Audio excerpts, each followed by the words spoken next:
Olá, boa tarde. Ela já foi associada à magia, curandeirismo e se tornou até atração de circo. Estamos falando da hipnose, técnica que vem conquistando adeptos no Brasil. Reconhecida pelo Conselho de Medicina, a hipnose é hoje praticada em hospitais e consultórios no tratamento de fobias, traumas e também da dor.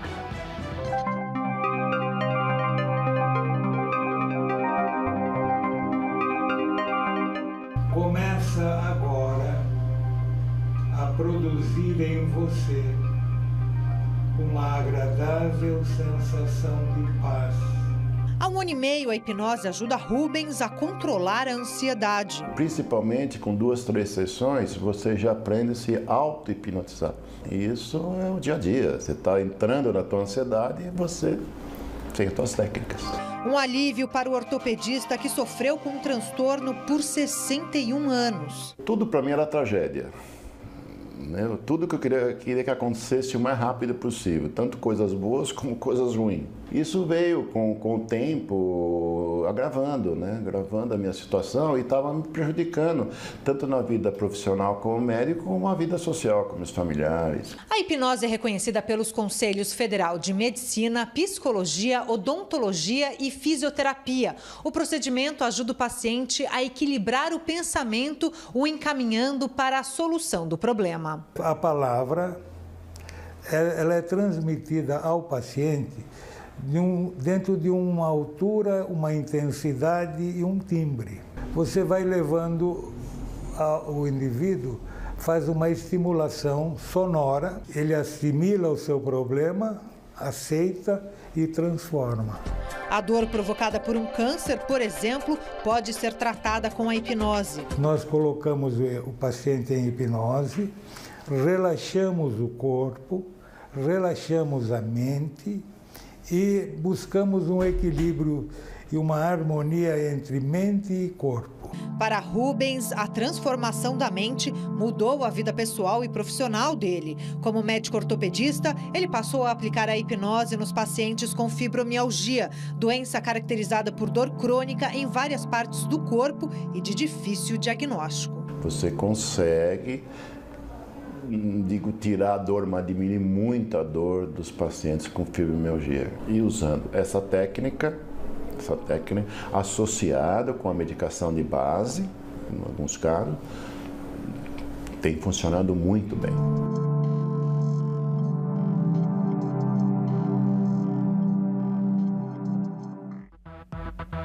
Para falar com a gente sobre hipnose, recebemos o psicólogo e mestre em Psicologia da Saúde, Paulo Madjaroff, e Osmar Ribeiro Colas, ginecologista, coordenador do Grupo de Estudos de Hipnose da Unifesp. Participe do nosso debate, mande suas perguntas através do nosso portal de conteúdo e também pela nossa página no Facebook. Os endereços são esses aí na sua tela.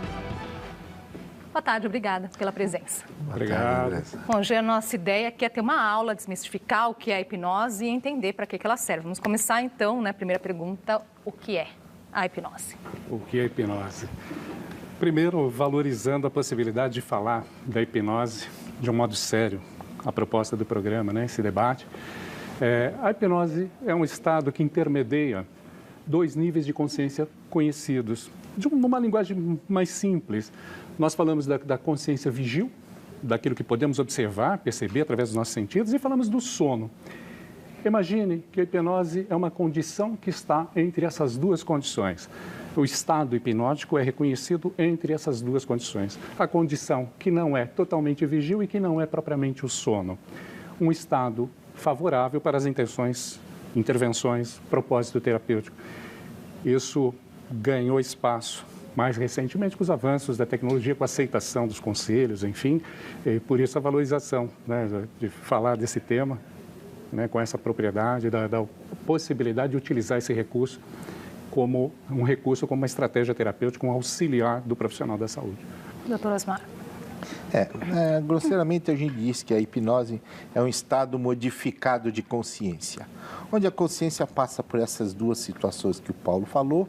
É um estado de consciência onde a pessoa não está dormindo, mas ela não está totalmente vigil, ou seja, na realidade, ela está num estado de transicional, por isso que muita gente usa o termo de transe, que não tem nada a ver com transe mediúnico, é um estado de transição de foco de atenção. Esse estado transicional permite com que a pessoa tenha uma diminuição do seu senso crítico, não é a perda, uma diminuição do seu senso crítico, facilitando assim que ela seja submetida a algumas sugestões. Tá? Esta situação de sugestionabilidade é que caracteriza o estado hipnótico. Quer dizer, ela não está dormindo, mas o quanto que ela tem de consciência do que está acontecendo no momento ali? Eu creio que é uma experiência que é comum a todos nós e que as pessoas certamente que estão nos assistindo reconhecerão, né, na sua experiência própria. Quando você está assistindo TV, quando você está numa experiência e você se abstrai por um instante, alguém te chama e fala, falei com você, você não ouviu? E a pessoa ela fica num estado e ela se conecta. É uma fração de tempo. Ou quando acordamos e ainda vivenciamos o sonho. Nós acordamos e você ainda está sonhando, você fala, mas eu estou acordado, eu tenho que levantar, eu preciso ir trabalhar, mas você ainda está... Essa condição, você não propriamente define aquilo como um sono, você não está dormindo e nem propriamente acordado. Você levanta, vai fazer as suas tarefas, suas dedicações, você até esquece, fala, eu estava sonhando e não lembro mais. Você saiu daquela condição, você saiu daquele estado, que é aquele estado... Como bem colocado, né, pelo Dr. Osmar. E essa é uma condição orientada, induzida ao propósito, à intenção terapêutica, utiliza-se técnicas, são algumas técnicas, orientadas ao atingimento deste estado para uma intervenção proposital terapêutica. Agora, como que a pessoa é levada a esse estado, né? Porque quando a gente fala da hipnose, né, a gente logo vem aquela imagem aí até entra um pouco, né, que eu falei de desmistificar, logo vem a imagem né, só do pêndulo, né, até de desenho animado que mostra isso. A gente vê hoje que não é apenas isso, a reportagem mesmo mostrou ali o uso de um outro equipamento. Como que é feito hoje? Olha, chama-se indução hipnótica. A indução hipnótica é um processo inicial onde ele tem a meta desse processo inicial é apenas chamar a atenção, tirar a pessoa do mundo externo e focalizar no seu meio interno. Este é o que a gente chama de indução. Normalmente, para você ter uma ideia, 95% das pessoas entram no estado de transe leve, no estado de transição de atenção leve, 95% numa primeira vez. E 10% chegam naquele estado sonambúlico importante, que quando se faz demonstrações de palco, ou num curso, às vezes a gente tem que fazer demonstrações, a gente leva a pessoa naquele estado de uma maneira para demonstrar a fenomenologia, que é um outro assunto que já nós vamos comentar. Mas esta situação toda, existem passos. Existe um passo que nós chamamos de indução e depois técnicas de aprofundamento. São todas técnicas, todas facilmente de fácil aprendizado. Aprender a induzir hipnose é muito fácil. O difícil é o que eu vou fazer com aquela pessoa nesse estado. E é daí onde nós vemos algumas distorções dentro da hipnose dos palcos, dentro da hipnose demonstrativa, de rua, onde tudo aquilo é verdade, hein? Aqueles fenômenos são verdadeiros. O grande problema é que, sob um ponto de vista terapêutico, é que entra que tipo de repercussão, que tipo de indicação nós queremos. Exatamente, né? É aí que eu queria chegar, que tipo de indicação. Ela é indicada hoje em dia para quê? Quais são as maiores indicações, doutor Paulo? A hipnose, a gente assim, tem que ter essa cautela, porque tantas vezes é passada essa imagem de que a hipnose em si é um recurso de resolução simples. É mais ou menos assim, o remédio e o fim da dor de cabeça. A ideia comumente transmitida é essa: olha, faça isso e você tem uma solução. A gente escuta isso, né, de um modo informal, enfim, a internet hoje divulga esse tipo de informação. A nossa preocupação, bem colocada, é a condição, a orientação. A pessoa que está ali confiando na orientação terapêutica e a aplicação como recurso coadjuvante em várias situações. Não, a hipnose, olha, você veio, eu tenho este problema, faça uma hipnose e resolva para mim. É preciso mapear para percorrer esse caminho, conhecer essa situação, entender as variáveis que compõem a hipnose como então, e hoje a gente pode dizer, entender, de certa forma, que ela funciona mais como uma terapia complementar, então?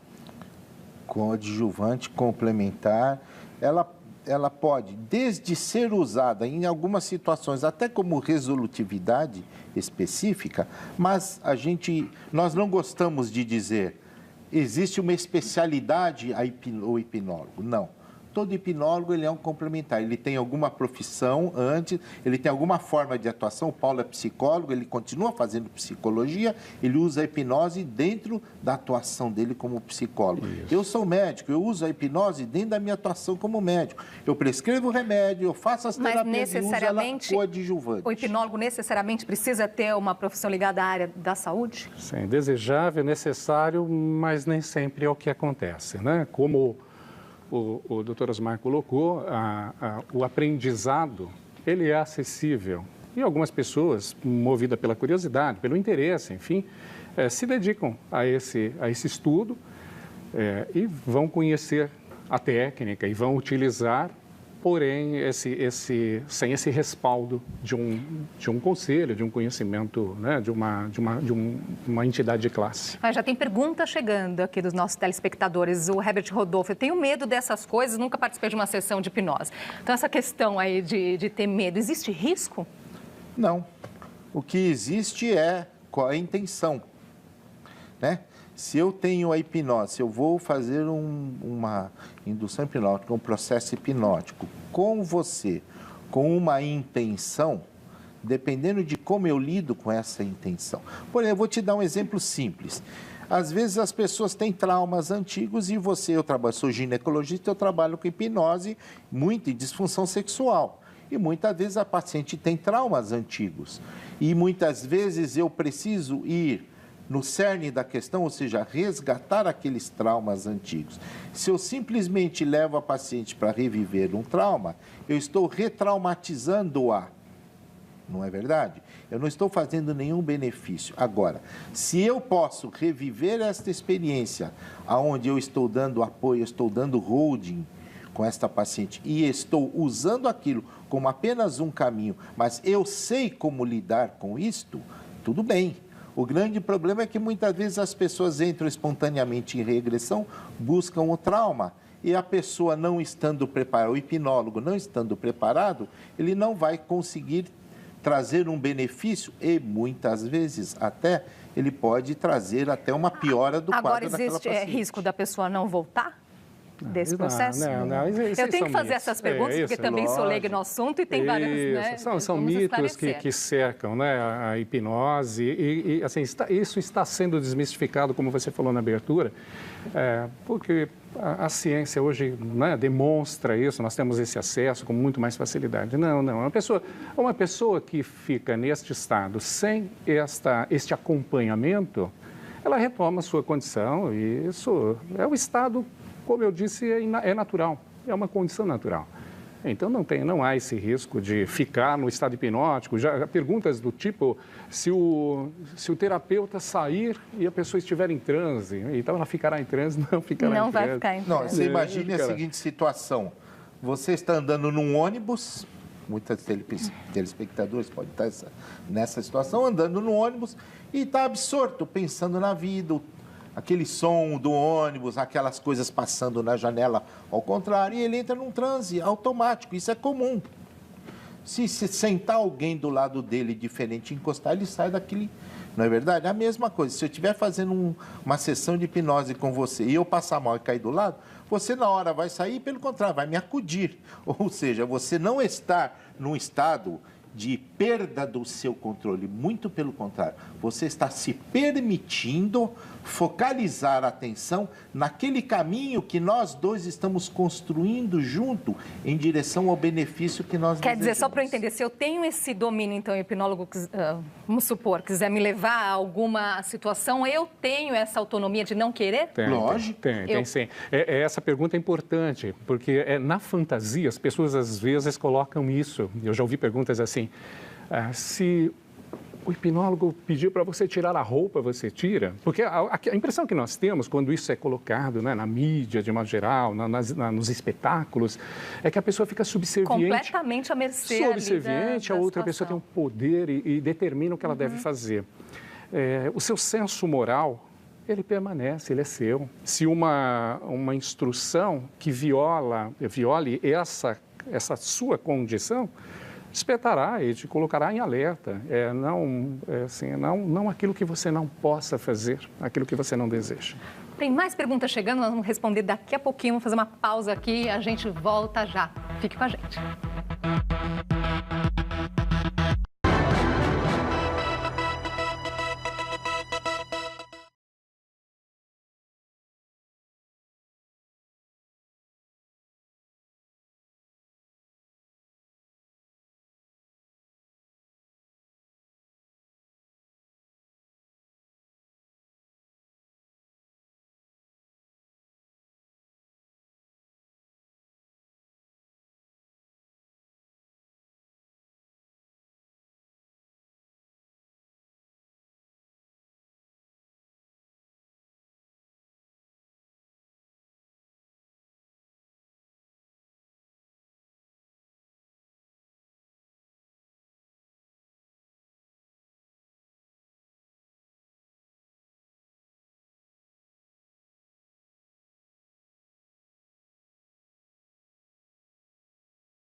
Estamos de volta com o JC Debate. Hoje o nosso assunto é a hipnose, técnica usada para tratar diversos problemas de saúde. Recebemos o psicólogo e mestre em Psicologia da Saúde, Paulo Madjaroff, e Osmar Ribeiro Colás, ginecologista, coordenador do Grupo de Estudos de Hipnose da Unifesp. E além das dietas e das terapias tradicionais, a hipnose vem se tornando alternativa contra a obesidade. Depois de tentar algumas dietas sem sucesso, Kelly resolveu tentar perder peso através da hipnose. Em 5 semanas, perdeu 6 quilos, mesmo fazendo pouca atividade física e sem deixar de comer o que gosta. Como é que você se sente hoje? Feliz. 6 quilos mais magra. O método usado para tratar Kelly é chamado hipnose clínica científica. O profissional consegue, com a hipnose, chegar ao momento na vida dela em que o descontrole alimentar foi provocado. Ainda em transe hipnótico, o paciente tem seu inconsciente reprogramado para comer menos e recebe um balão inflável imaginário que vai se abrir no seu estômago. Agora nós vamos colocar na sua boca um balão e você vai, ao seu tempo, engolir esse balão. O hipnoterapeuta Alessandro Baitello, que trabalha há 12 anos com o método, afirma que ele é eficaz apenas para quem quer perder até 15 quilos. Quem tiver mais que 15 quilos pode ser problema de saúde mesmo. E aí o médico apenas pode tratar. A sensação é como se eu tivesse realmente feito o procedimento cirúrgico, assim. Eu sinto o balão, eu sinto menos fome, eu como menos doce. Nas ruas, a população fica dividida sobre o assunto. Eu acho que não. Eu acho que não, que a hipnose é totalmente diferente para perder peso, né? São vários fatores que fazem a pessoa ser obesa, mas eu acho que é válido desde que isso não interfira na saúde da pessoa. Um levantamento feito pelo Ministério da Saúde revelou que o excesso de peso já atinge mais da metade dos brasileiros e que 18% da população está obesa. Este endocrinologista acredita que a melhor forma de perder peso é a reeducação alimentar aliada às atividades físicas e, se necessário, acompanhamento médico. É muito difícil, com um sugestionamento como é a hipnose, você conseguir modificar toda essa estrutura neuroquímica que está por trás do aumento de apetite dos indivíduos que têm um ganho de peso. O que acontece é que existe aquilo que se chama efeito placebo. Então, a obesidade tem que ser vista com muita seriedade e utilizar apenas os tratamentos que são cientificamente fundamentados. Eu vou aproveitar aqui, então, para vocês responderem justamente a questão colocada aí pelo endocrinologista. Olha, eu quero começar dizendo que os dois têm a sua base de razão. O colega, pelo que ele trabalha, primeiro indo buscar bases que para a pessoa seriam o início dos seus estados de ansiedade, porque quando ele fala quando ela começou, na verdade está indo buscar as bases de ansiedade. Este é um detalhe do tratamento de hipnose que pode ajudar.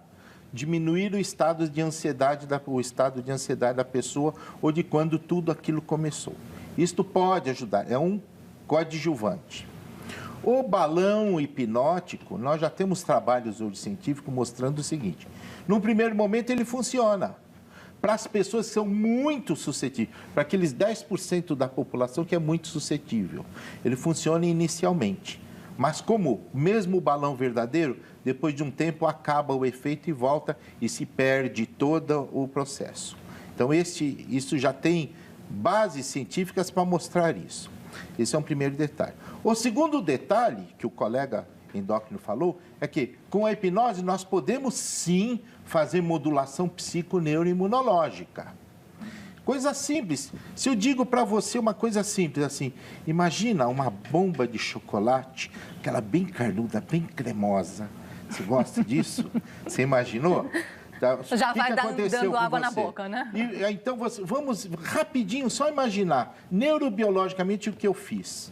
Eu modifiquei a tua fisiologia, porque nós estamos conversando, a minha palavra, você tem que saber o que é bomba de chocolate, você já tem que ter comido, o teu sistema límbico já conhece isso, tua neurofisiologia um dia já disparou esta salivação e esta salivação já está registrada no teu sistema bioquímico. Por isso que se você não conhecesse nada disso, você não teria salivado. Isto é uma explicação muito rápida, mas imagina a complexidade biológica que ela tem. Isto por si mostra que nós podemos sim modular. Só que esta modulação tem que ser continuada. E tem que ser através de um processo onde o paciente vai fazer técnicas de auto-hipnose coadjuvante com tudo aquilo que ele falou. Reorganização, reprogramação alimentar, fazer dieta, fazer exercício, quer dizer, tudo isto junto com esta orientação e com essa auto-hipnose. Isto pode ser utilizado sim. E deve-se considerar também os aspectos psicoemocionais envolvidos na própria condição da alimentação. Pense que essa é uma experiência comum a todos nós, a alimentação relacionada a afeto. Quando bebê, acolhidos pelo nosso cuidador, pela nossa mãe, enfim, quem nos cuidou, e o alimento. Afeto e alimento. Não incomum, as pessoas relacionem suas experiências, momentos da sua vida, por uma desilusão amorosa, por um acontecimento, buscar na alimentação uma compensação. Nós podemos entender que esse é um caminho que deve ser considerado, além, evidentemente, da atividade física, como é bem colocado, que a ciência, isso está comprovado, e nós temos que considerar. É uma temeridade dizer que esse recurso, ou apenas esse recurso, ele por si só é que vai produzir esse resultado. Devemos considerar todas as variáveis que envolvem esses processos, que é o equilíbrio do sujeito. Agora, vocês citaram muito essa questão da regressão ao longo do programa. Esse é sempre um caminho. Tem até uma pergunta aqui do Flávio Siqueira. Regressão a vidas passadas também acontece na hipnose? Essa pergunta também é bastante comum, né? Assim, muita cautela, porque o pressuposto de regressão a vidas passadas é a pessoa acreditar que isso de fato acontece, que existiu uma vida passada, e certamente quem não acredita desconsiderará. Mas devemos reconhecer que existe uma ativação de memória numa experiência e que aquilo que emerge de uma pessoa sob a condição hipnótica, sob estado hipnótico, é material importante, terapêutico importante. Devemos considerar esse material que emerge no processo terapêutico e, por vezes, aí nós podemos pensar que isso pode ser uma fantasia, podemos pensar que é uma distorção, podemos pensar que é um acesso a uma experiência remota, um livro lido, um filme assistido, ou podemos até, para aqueles que acreditam, considerar que isso é uma vivência de outra ordem. Para o terapeuta, essa definição é menos importante. Para o terapeuta é o que eu faço com esse conteúdo e como eu oriento terapeuticamente ao propósito de resgatar aquilo que o indivíduo busca. Olha só, mais perguntas? O Bruno Gurgel, ele é de Volta Redonda, diz que é um grande fã de hipnose. Ele gostaria de saber dos fatores hipnóticos que os publicitários induzem nas pessoas. Essa pergunta, também parecida com essa, é a do Fernando Lago, da Feira de Santana. É possível o uso das técnicas de hipnose na publicidade? É possível o uso das técnicas de hipnose na publicidade, principalmente através das formas de comunicação efetiva que a programação neurolinguística, que foi muito incorporada aos procedimentos da hipnose, nos facilitou. Então, é verdade. E não só isso. Nós temos, por exemplo, a hipnose em política. Nós temos a hipnose em política, nós temos a hipnose na comunicação, nós temos hipnose na educação, nós temos a hipnose no esporte. É com o uso de palavras? Dá para dar um exemplo? Com o uso de palavras, a maneira como se fala. Eu vou dar um exemplo simples para você. Eu estou querendo eu vou dizer para você duas frases. Eu estive em Santos no final de semana. O dia estava muito bom, mas eu peguei um trânsito desgraçado na volta. Você guardou isso como uma percepção dessa frase minha. Agora eu vou dizer a mesma coisa.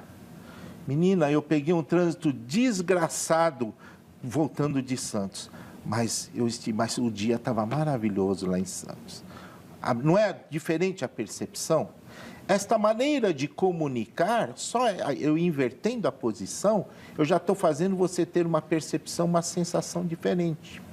Existem técnicas de hipnose subliminares, de comunicação subliminares. Quando você coloca uma moça maravilhosa vendendo cerveja para um monte de homem, quem toma mais cerveja, homem ou mulher? Homem. Então, quando você coloca isso, você está fazendo uma sugestão subliminar com porque aquela sensação, visão de prazer que o homem tem vendo aquela mulher maravilhosa, ligada ao nome de uma determinada cerveja, isto faz com que haja um vínculo. Isso é sugestão subliminar. Isso é muito mais usado até do que terapeuticamente.